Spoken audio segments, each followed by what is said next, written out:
Hello, welcome to Unfiltered with Mariat. I am here to have real conversations that inspire, challenge, and connect us. Together, we will dive into stories that matter, build authentic connections, and uncover strategies to grow capital, whether it's financial, social, or personal.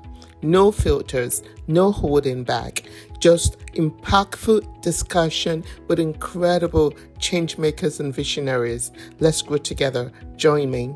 Unfiltered with Mariat.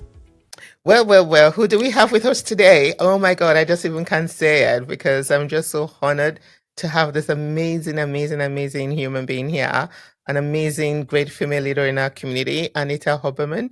Welcome to Unfiltered with Mariat and just shine the world together. So thank you for being here. Thank you. So before we kick off, I'm sure people will be wondering, your name is not it's an household name, Anita. Everyone knows you, and I'm sure you know that.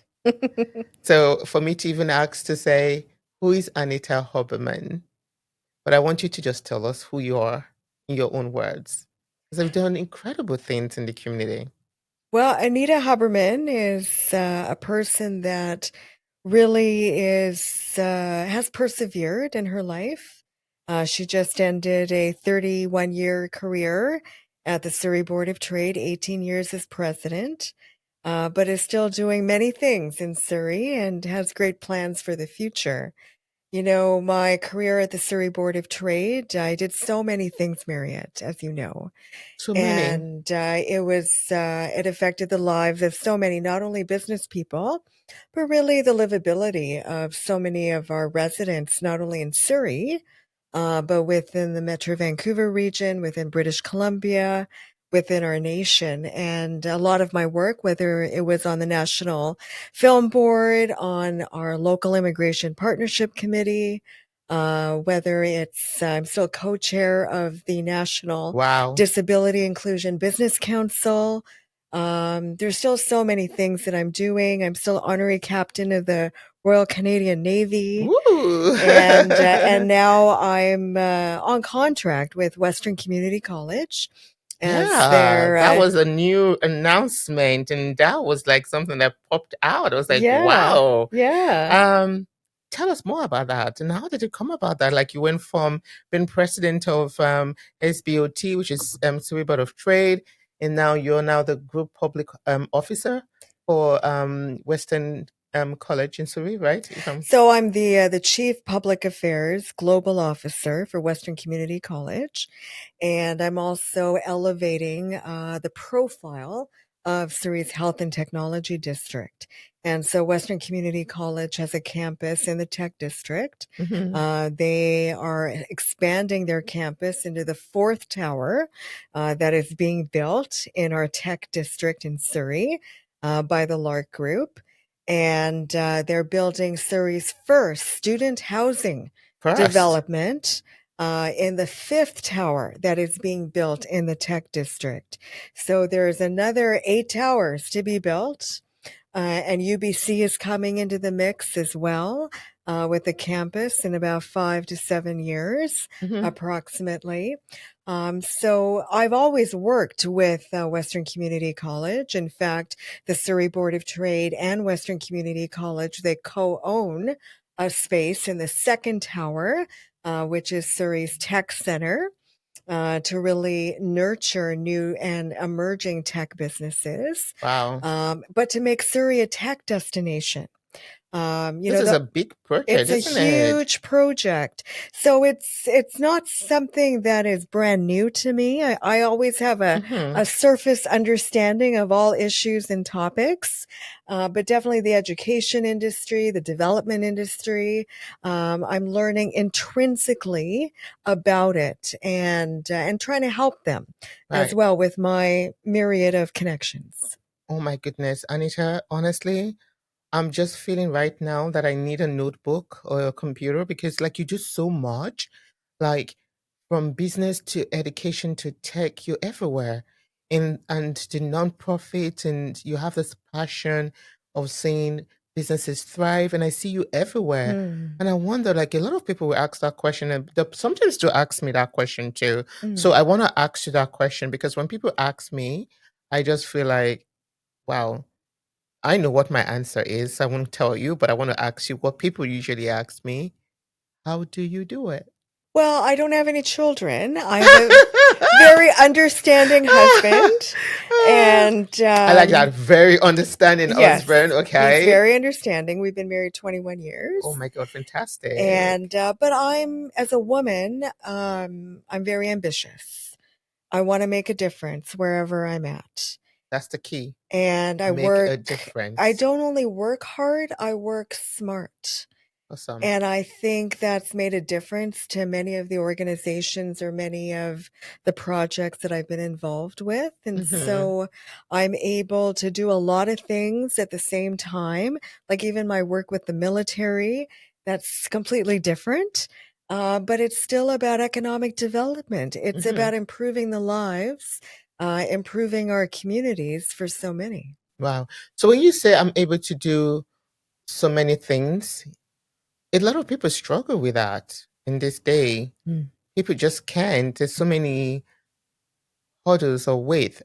What kind of advice and with your experience, and a lot of people look up to you like I do, you inspire so many of us. So what is a teaching? What can you give back to us and say, this is how you can do many things? I know you have an understanding husband, but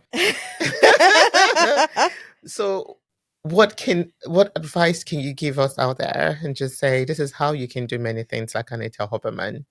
Well, most of the time he's understanding. He does like to spend some time with me. But I do like to ensure that when I'm looking at a project, in my mind, I'm connecting the dots immediately. So, I'm the type of person that is able to say, okay, this is a project. These are the people. This is the technology. This is the connections that we need to make. And let's put it all together. And then, and really lately, what I've been doing is utilizing, because I'm into project management. I was many just going to use that word. projects. Project management is what you just defined.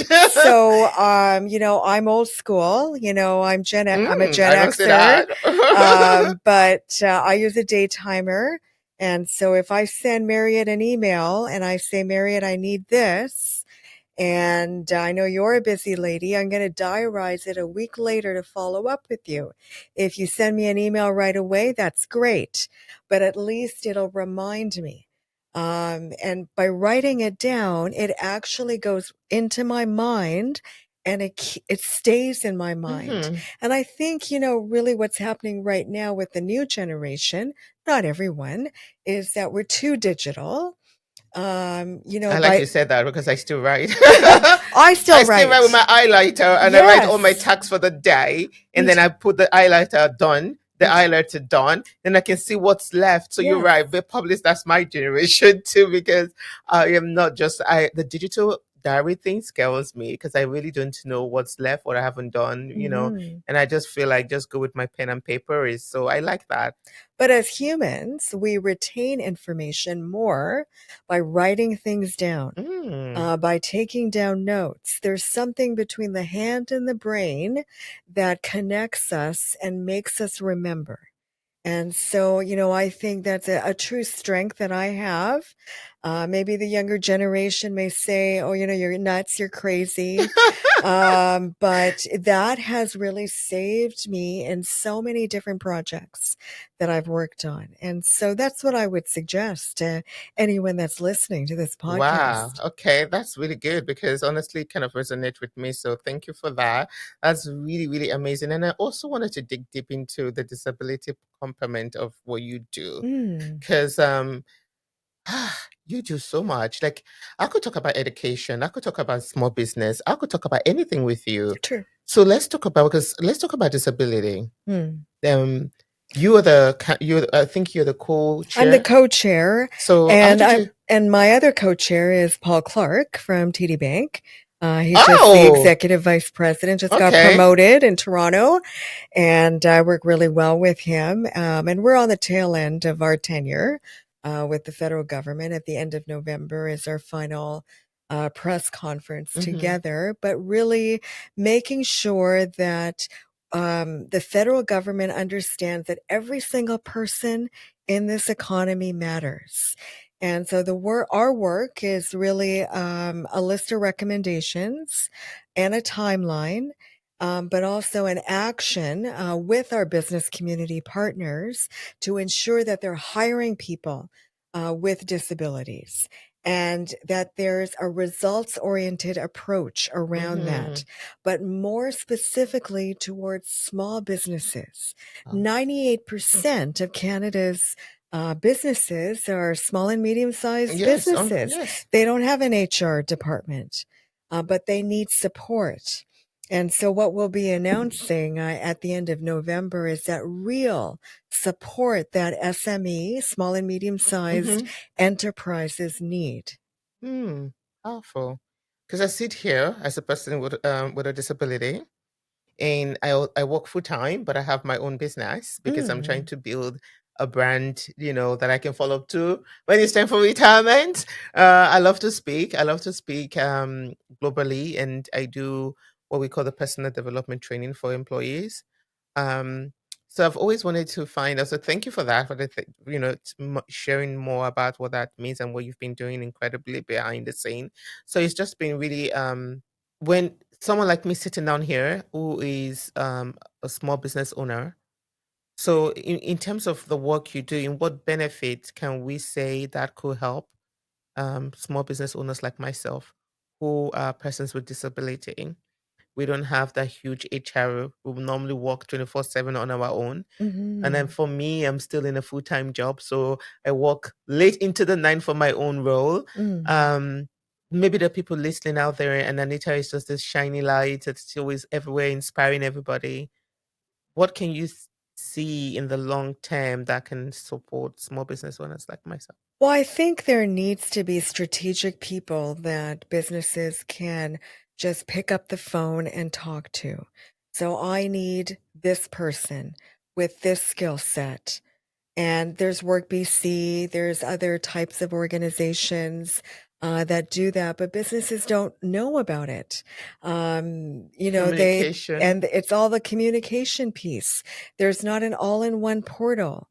So that's the work that the federal government, Wow. that Paul and I are engaged in with an amazing council of private sector enterprises that we've been working on for the past couple of years. Wow. But what small and medium-sized businesses need is a lot of hand-holding. We're facing a huge skill shortage, huge labor shortage. And believe it or not, our economy is going to suffer if we don't start thinking about this whole inclusive economy piece and making sure that we're results oriented around it. But we need people to, be there for business. So, I think chambers of commerce, boards of trades in Canada, they need to be better supported by the federal government. Like they're not for profits. They need to get funding too, To support the but small to business. support the small businesses, but they need to get funding to hire someone within their office to support our small businesses, to say, Mariat will be phoning a board of trade or a chamber and say, I need this person. And the board of trade or chamber can say, I can help you. And you can have that person in a week, maybe. People with disabilities, they are wanting to work. Of They're course. wanting to make a difference. And I've learned so much myself the past 2 years that people with disabilities in this country, they cannot find a job. People don't believe in them. Small businesses, they're the willingness to take on a person with disability, that perception to help support them, It's a to stigma. ensure longevity. There's still a stigma around that.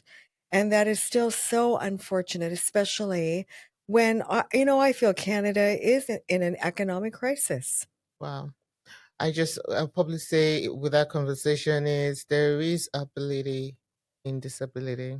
Yes. That's it. And I think we need to start creating strategies and having conversations like this on how we can continue to debunk a lot of stigmas that is in the society today that actually, because sometimes the stigma affects the individual or the small business owners where they don't want to come out because they feel ashamed of the disability, and no one should feel that way. No.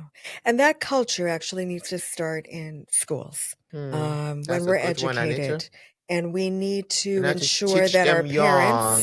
the parents are engaged in that as well. I remember when I was in grade 6, in our elementary school, we had children with disabilities.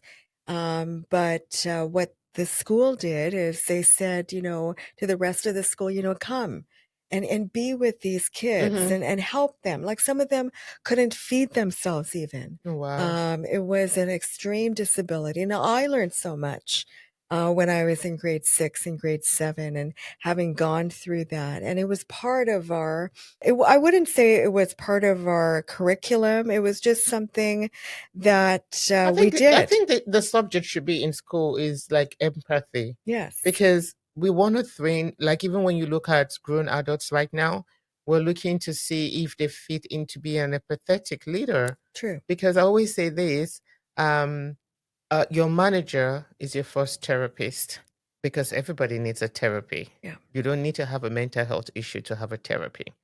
Your manager is your first therapy. Why? Because your manager should be an empathetic leader. So if we have a strategy in place where kids can learn early what it means to be empathetic, Yes. and I think they will grow up in a society we have less hate and more love. Because True. right now we have more hate than love. That's true. I'm sitting down here, I still get people stare, even grown up adults, they ask me, "You're limping. What's wrong with your legs?" Those questions take me back like a trigger moment, because it was a question, but it was a question that feels like a trigger. Yeah. Because I wasn't born like this. Right. I survived cancer twice. So I need not to be reminded that I'm limping. And I need not to be reminded, like, what's wrong with your legs? These are grown up adults. It should be, look at someone just like what you see. Do you have to ask questions? Do you know what I mean? So why do people go that deep? I want to know. Why are we so curious to know things that we feel doesn't fit in? Everything should fit in. Everything should be okay. What's your thoughts? Well, I think people, like, we live in a society where people see differences. When we're young, when we're born, we don't see differences between each other. But somehow something happens. We're taught to see the differences, and we're taught to ask about the differences. And I mean, you take a look at everything that we're doing right now, whether it's in business, whether it's the economy, whatever it may be, it's about seeing the differences. Anita, we need a powerful woman like you.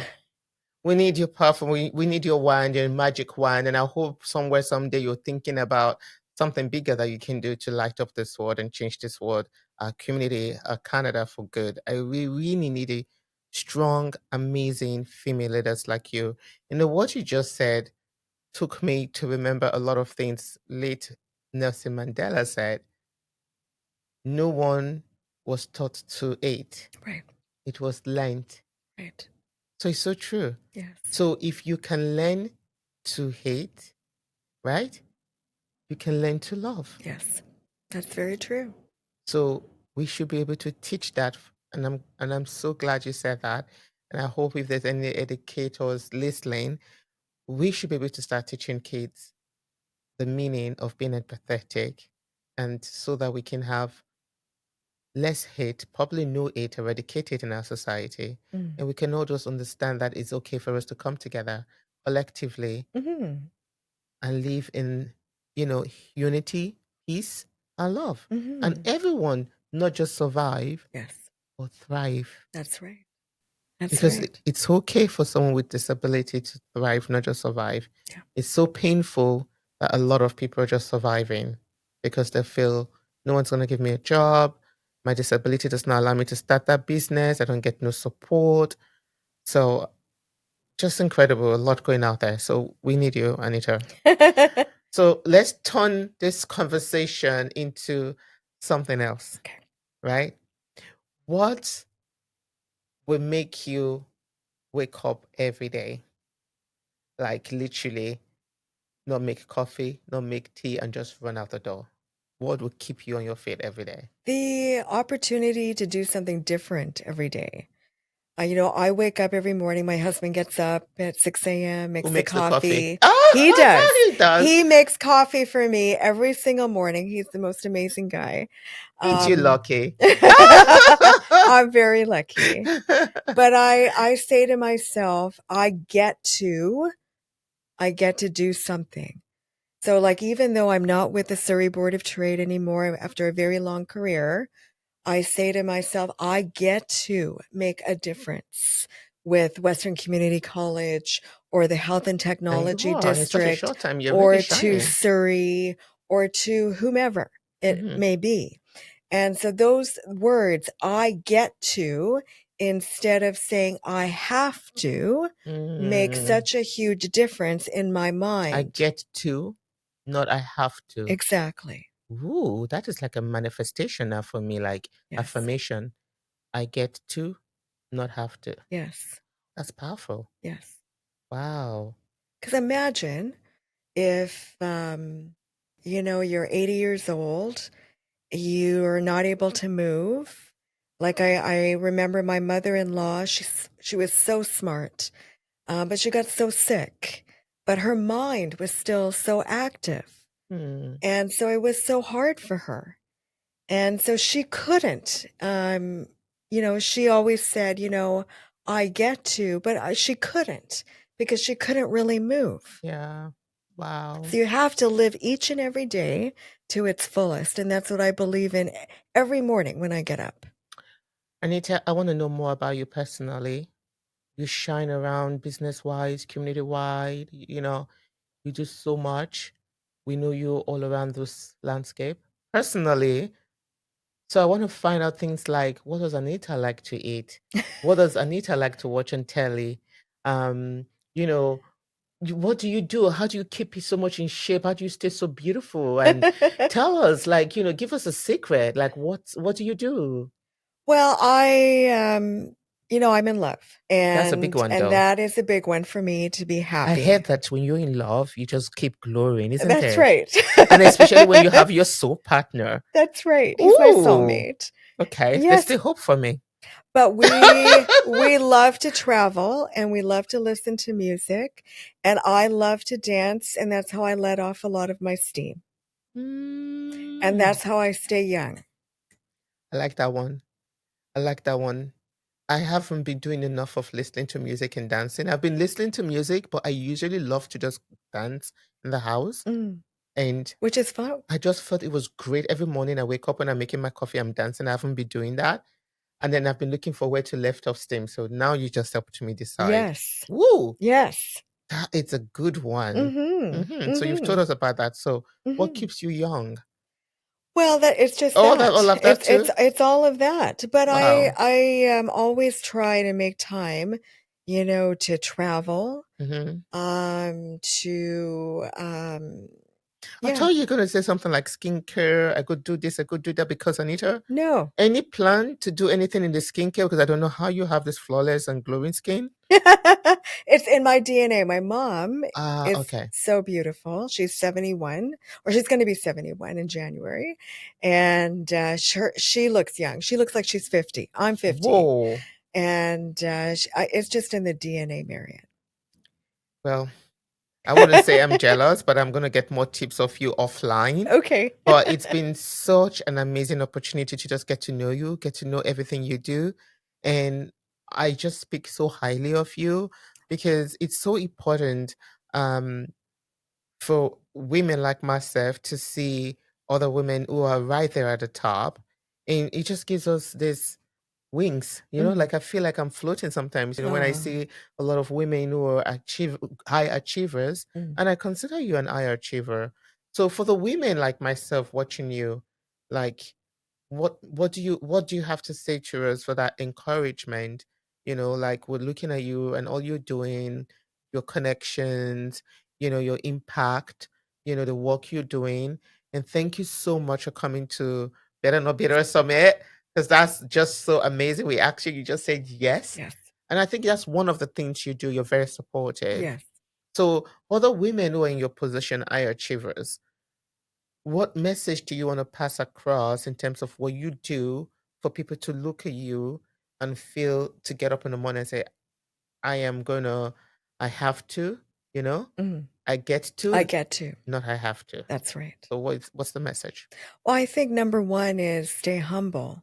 I mean, you're saying to me, and I admire you, Mariat, with everything that you do for our community in the Metro Vancouver, really in the nation. And Oh, thank you, my heart. it's not looking up to me. It's about staying humble. It's about, being open to conversation with whomever. And that's the advice that I would give to And you anyone. have an open access, I mean, you're just Yes. so not so accessible. I won't use the word, but I think that word humble, maybe that's the answer. But there's just something else. I'm looking for the word, Anita, that's about you. And I think there's this aura with you that you just use and encourage others. Mm-hmm. So you make others feel like, and the smile is so warmed, and you make people feel like a human being. Yes. And I think that's the key for any leader is never to think you're above someone, that you can't talk to them. You always must talk to everyone because it's what I said at the beginning of our conversation is every single person matters in this economy. And so that's as a leader, we have to 100%. be open to conversation with everyone. Anita Huberman, thank you for being an inspiration. Thank you for being a pathetic leader. And thank you for just shining your light, not just in Vancouver, nationally, internationally. Your name is everywhere. We're so proud of you. I don't think there's so many women who have all the accolades that you have, but you are one of the humblest leader ever. And I couldn't wish you anything more. And I hope that you keep climbing higher because there's enough space at the top. And we look forward to, hearing some amazing, fantastic news in the future with you. So just thank you for your time here. And we're going to wrap up now. Thank you so much. Thank you. That's a wrap for this episode of Unfiltered with Mariat, where we dive deep, challenge the norms, keep it real. And if today's conversation resonated with you, don't keep it to yourself. Share it with your network and leave a review and subscribe. Let's keep the dialogue going. Connect with me on Instagram at I am Mariat Ali. And if you have a story or topic you'd love to hear, slide into my DM or visit mariatjibril.com. Until next time, stay bold, stay unfiltered.